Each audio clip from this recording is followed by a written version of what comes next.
Quanto tempo dura o castigo das duas casas? Para você saber isso, você vai ter que ir para o livro do profeta Ezequiel, capítulo 4, versículo 5 e também o capítulo 5, tá? O Eterno dá para o povo de Israel um tempo de castigo, 390 dias, tá? Então, ele pega e fala para o profeta que ele tem que ficar amarrado, deitado, e ele dá um pouco só de água por dia, uma quantidade pequena de água por dia, né, para o profeta. Ele fala que ele tem que ficar amarrado e ele vai se virar para um lado onde que está direcionado a tribo do norte, e depois ele direciona, ele tem que ficar parte do dia amarrado com a quantidade reduzida de alimento. E também o Eterno pede para ele preparar uma quantidade muito pequena de pão. E para a casa das tribos do norte, para a casa de Israel, que são as tribos do norte, que pecaram com o bezerro de ouro, e Yahudá ficou lá, sendo filho obediente aos ensinamentos do Eterno. Então, só que também depois ele veio a pecar, mas a casa de Israel, que são os outros 10 filhos, os remanescentes dos 10 filhos, eles, o castigo foi muito mais sério para eles, né, na verdade, porque eles desobedeceram e o Eterno tirou tudo deles, tirou as festas, o dia verdadeiro de adoração, comida kasher, né, e aí você vê que ele pega e orienta o profeta a cozinhar pão feito com as fezes dele. Aí o profeta fala: Senhor, do tempo de vida que eu tenho, eu nunca coloquei nada imundo, nada impuro dentro de mim, né? Falando da comida imunda, né? Então tem que prestar atenção aí às pessoas que comem porco, comem camarão, comem todos os tipos de fruto do mar, que comem cação, comem comida com sangue. Então a Torá, ela ordena que você não faça isso, porque você traz contaminação no seu corpo, e o seu corpo é o verdadeiro templo do Eterno. Então, quando você contamina o seu corpo com esse tipo de substância, de comida que está proibida dentro da regra, porque o Eterno deu uma lei alimentar para você, e existem alimentos que você pode comer e que você não pode comer. Existe um cardápio do reino. Então, toda vez que você come qualquer coisa fora disso, o seu corpo se torna impuro e o Espírito Santo, o Ruach HaKodesh, ele não habita em templo impuro. Então, ele se afasta. Então, você pode ver que as pessoas que têm problemas espirituais, elas têm uma tendência muito grande a consumir carne de porco, porque esse corpo, ele fica mais suscetível a uma possessão. Então, por isso que você não pode consumir esse tipo de alimento. Então, ele fala para o profeta, e como o profeta fala com o Eterno, e ele pega e fala assim: então você vai cozinhar com fezes de gado, né?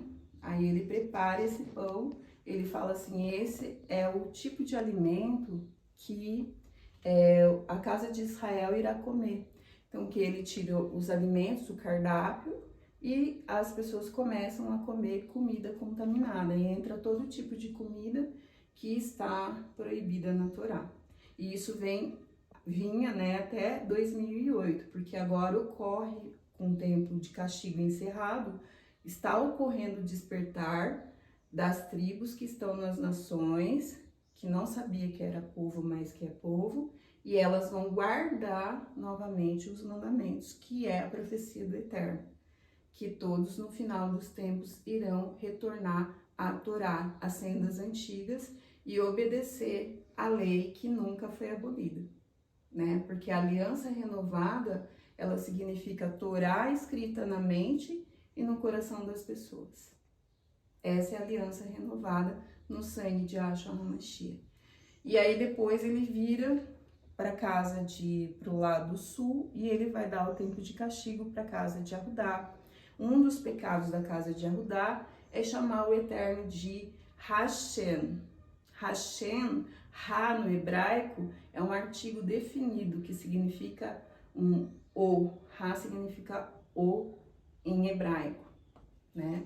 Shem significa nome em hebraico, então o nome. Eles não falam, eles tiraram o nome, né?